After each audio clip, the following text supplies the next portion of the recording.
Hi, this is Cheryl Hazard. So it's kind of weird because Brad Pitt was in Growing Pains, which Joanna Kerns was in, and so is Judith Barzey, who looked just like me as a child.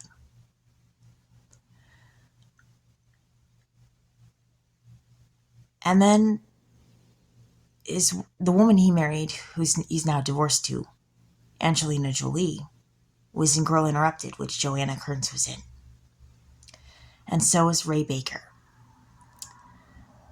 Angelina Jolie was previously married to Johnny Lee Miller, and Marilyn Monroe was married to Arthur Miller.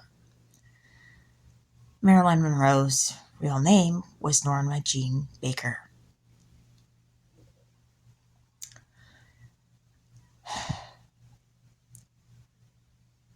So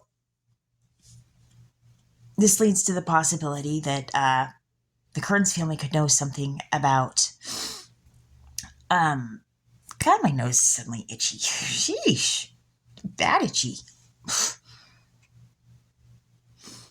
Um,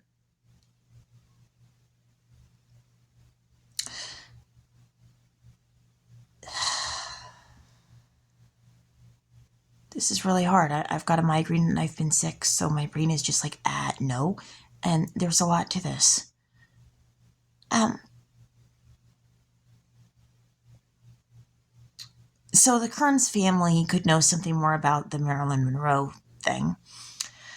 But this leaves me with some questions, you see. It's clear that Brad Pitt has connections to the Kerns family as well.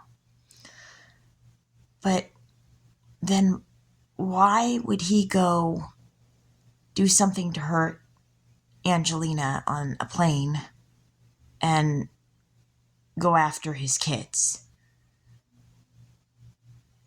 I mean, if he already knew about those connections, why would he do it? I mean, those connections were already in place before that happened. That's not a tough thing to prove that connection was already in place. It's already established. So why would he do it? I mean, to me, that sounds like pure idiocy. Why would he do it?